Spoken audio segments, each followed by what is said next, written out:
Welcome to MEI Numerical Methods, Approximating Functions. In this video we'll be carrying on looking at Newton's four difference interpolation method. So here we have some data points that we were looking at earlier, and we're going to see what happens if we use Newton's interpolating polynomial to fit a cubic to these points. And then we're also going to do some interpolation to find out the value of the function when x equals 6. So here we have the finite difference table, and we're going to be using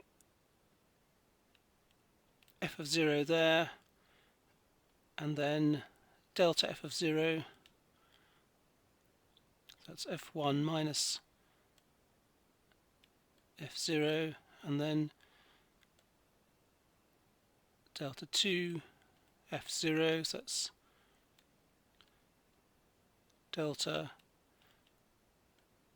f1 minus delta f0, and then similarly for delta 3 0 there. So we're going to plug these into the interpolating polynomial.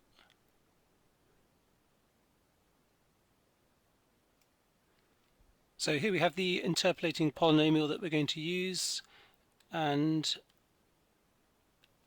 plugging the values that I was just indicating into that formula, plus also the first three x values, and then we've got to simplify that down.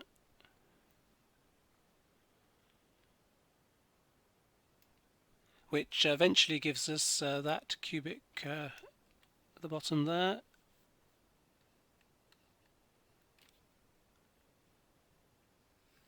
And this is the cubic that we arrive at. And note that we plugged in the x values for these 3 points here, and because we were also putting in the difference figures, it can be shown that the fourth point will also be on our curve, but that's the best we can do. The other 3 points aren't going to be on the curve. And in fact we don't get a cubic curve going through all our points because of the fact that the third difference in the finite difference table isn't approximately constant,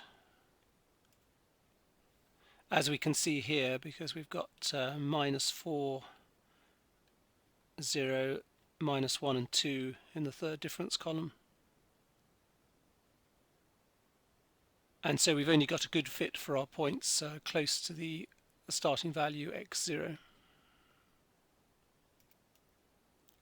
And once again we can do interpolation by plugging into the unsimplified version, and we arrive at a figure of 11.5.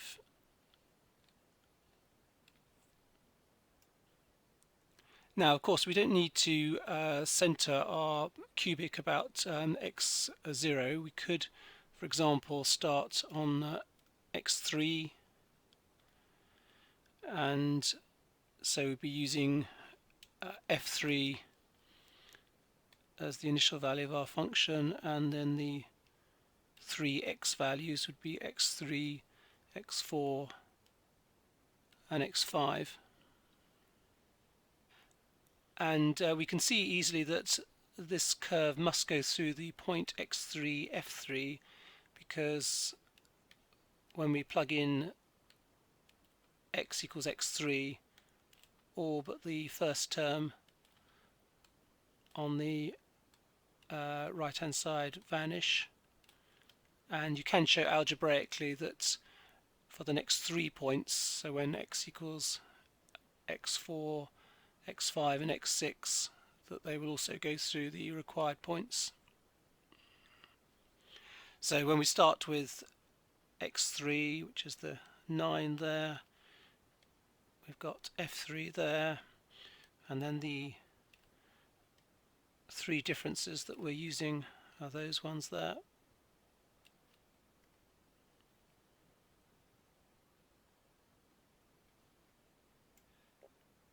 and plugging the values into the interpolating polynomial gives us this cubic at the bottom here.